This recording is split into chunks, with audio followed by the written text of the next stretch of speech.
Good afternoon and welcome to the Historic Preservation Commission meeting. And I'm not even sure of the date today, the July 26th meeting of 2023. Jim, if you will take roll call. Sure. Lauren Fleck. Here. Chris Jenkins. Here. Buster LeBone. Here. Mike Badone. Here. Rich Millard. Here. Jim Nelson. Here. Ellie Wentz. Here. We're all here. Everyone's here today. Good to see everyone. Hope that you're enjoying your summer. Has everyone had a chance to review the minutes of our last meeting in April? I'd like to make a motion that we approve last April's meeting minutes with the one correction, number 5, item C, fourth word who should be how.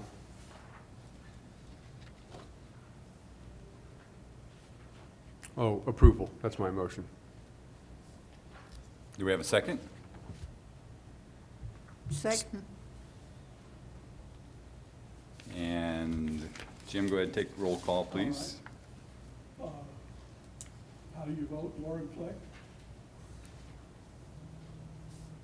I'm sorry? Um, Yea or nay on the you minutes? vote, Yea or abstain? Chris Jenkins. Yes. Buster LeBone. Yes. Mike Badone. I wasn't here, so I'll abstain. So, Rich Millard. Yes. Jim Nelson. I'll abstain. I wasn't present either. Millie Wentz. Yes. Motion carries. And before I move on, just want to welcome our guest, Amy Schmeiser, who likes to sit in on our meetings and give us all kinds of good feedback, I hope. Thank you so much. I Positive really appreciate being here. Okay. So we're moving right into agenda item number 4, subcommittee updates. Do we have any updates from the Public Outreach Committee? So we have a couple updates. One of the things I wanted to mention, normally we would meet an hour before this meeting in this area, but we're running up against a scheduling conflict with another committee. If there's a date and time that would work better for that committee to meet, that subcommittee to meet, or a different location, please let me know, because I have a gut feeling this is going to be the same day that they'll be meeting for the foreseeable future. What are the odds of meeting over at the museum in your room there? Is that possible? On Wednesdays, yes, Yeah. very possible. And we have air conditioning too, Every day, though? every day. Except when the power goes out. Yeah, except for yesterday at 3. Oh, now there's the except. I think that would work fine if we were to meet over at the old City Hall and then come over here for this meeting. Just a thought, unless someone has some other ideas. Do you want- Executive conference room is, Rick, up in the air in terms of scheduling upstairs? That's a good question. Can we slide in onto that calendar? That way we're still in the building, because we usually take the full hour, and if we're off-site, we'll have to always end early. Let me ask about that. Yeah, I'll ask about that. Or, I mean, do we have 2, Sign 4, language 6, Or the- or the antechamber? Or or this okay. one down here. Yeah. Let's see if we can stay in the building Yeah. if we can, Mr. Chairman. I think that would be fine if we can make that work. I think the antechamber would be easier, just because it's less utilized, I guess. It's a little smaller too, but less utilized. But, We're not a big crowd. We're boisterous, but we're not big. well, all right. Might have to control some of the activities there, because you're getting into secure part of the city hall. I don't know. So if that's available, I guess we can make that determination before the next meeting and then let us know where would be the location. Yep, we can do that. Okay, other items on the Public Outreach Committee? Yes, I handed out, well, actually, there's a couple things that we've been working on over at the museum. We've been doing historic bike tours. We started those up again. Last month, we did one of Lakeside Cemetery. Coming up in August 23rd, 6 p.m., we'll be doing one of the Riverwalk area. And registration for that is already on the museum's calendar, so you can register through the museum's website. And then this Saturday, we are planning on doing a historic walking tour of downtown. This is part 2, and it starts at 10 a.m. And you can also register for that one through the museum's website. Both of them are free events, but we're asking people to register for those. We did have somebody interested in doing a special guided tour or special tour through Greenwood Cemetery. So we're going to be contacting the Greenwood Cemetery Committee to work with them on developing a special walking tour of that, probably looking at October for that event, maybe an evening one. And then we've also had some people interested in designating Lakeside Cemetery as a historic property as well, either through the state or the county's designation. So we're going to be investigating into that long-term.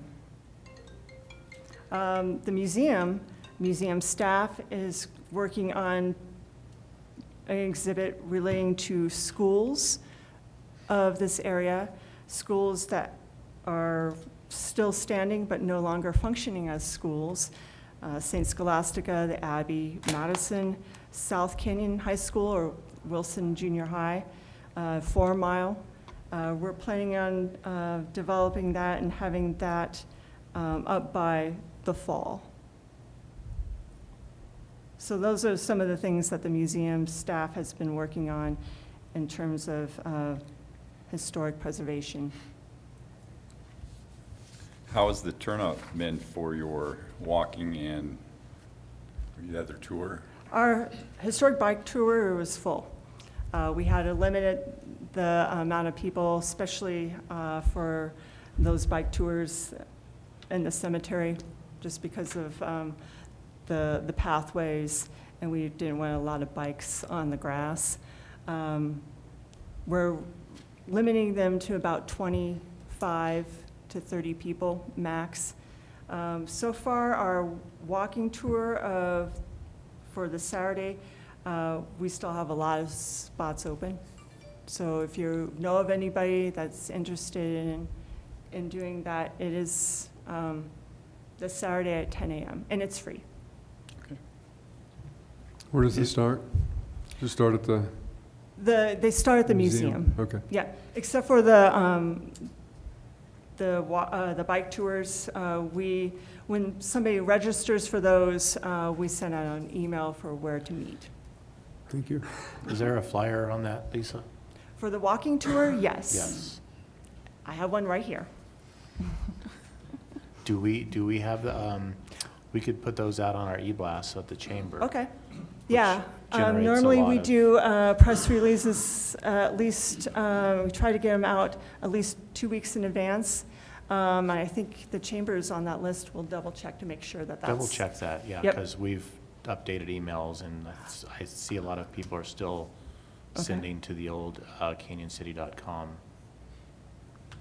Will do. Because I do not remember seeing that come in or go out, so. Okay. And we also post those events on our Facebook page too, so anybody that follows us on that.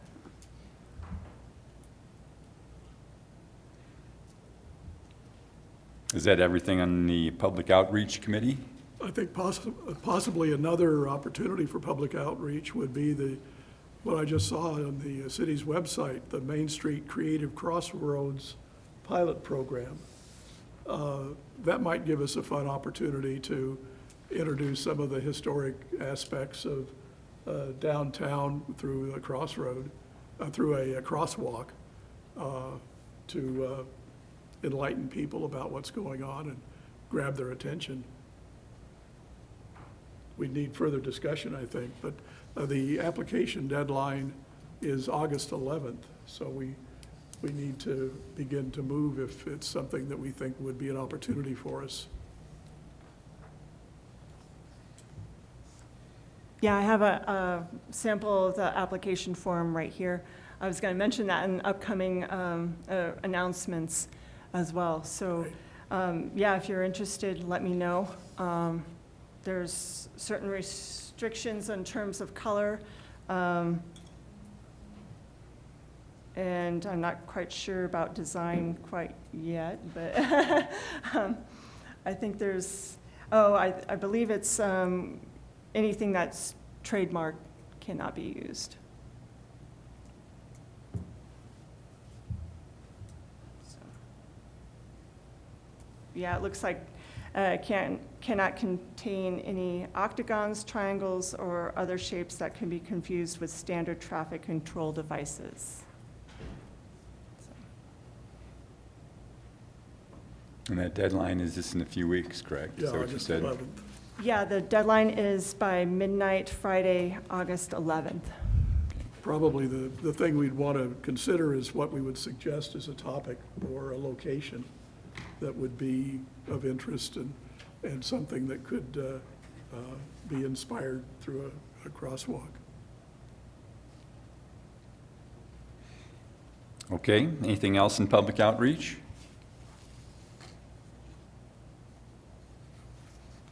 Okay, and how about Historic Context Committee? Do we have any updates in that department, Jim? So I handed out a spreadsheet that you can take a look at. Erin Maleko has been working very diligently at the museum, looking at the maps, plat maps, creating a list of the subdivisions and additions that were filed, platted before 1886, all the way up to about 1935. We're coming up against some that don't have any dates, file dates on them. And so we're trying to compare what we have at the museum with what they have at the county. We're starting to go, Erin's been going there, looking at their copies of their plat maps to get a more complete list. The goal for this is to develop a layered interactive map that shows the growth and development of Canyon City and the greater Canyon City area. I've shown a few of you in the past the map that we've created or started to create from the plats that were filed between 1860 to 1896, and then we're starting into 1897 to 1935. The idea is to hopefully create an online version where people can interact with this type of map. I'm going to be talking to the city's GIS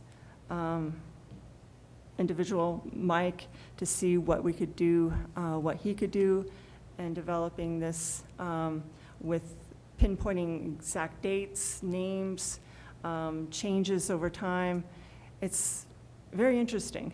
And even the city limit lines have changed considerably too. So, Yeah, that would be neat to add that to it as Mhm. well. if you have any suggestions, we'll get further along as we go through and photograph some of our plat map collections. I mean, several drawers full. We're working through that systematically, getting them photographed and then platted out on those maps. So next time, I'll hopefully have a sample for you to look at.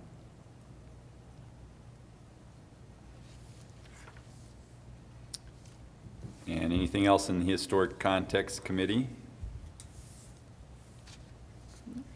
Okay, agenda number 5 is public comment and general announcements. Are there any Any input from the public or from any of the board members?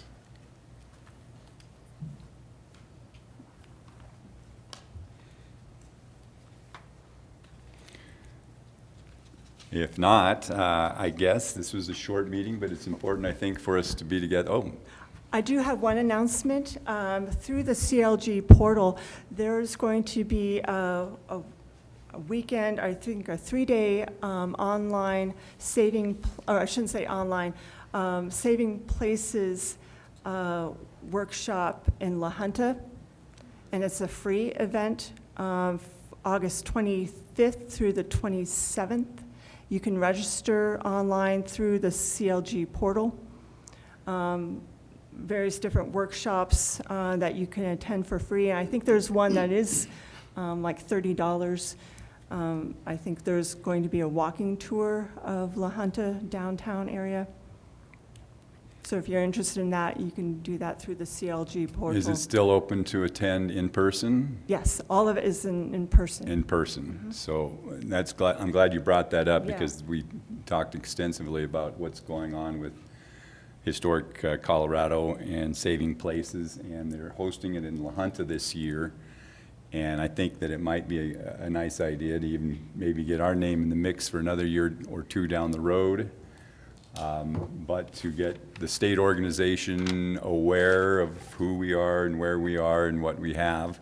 So I'm glad you brought that up, because I may try and make it down there, but if anyone else can do that, I think that's a great opportunity to see other communities and see what they've done in this arena, and possibly get our name on the list of doing that in the future.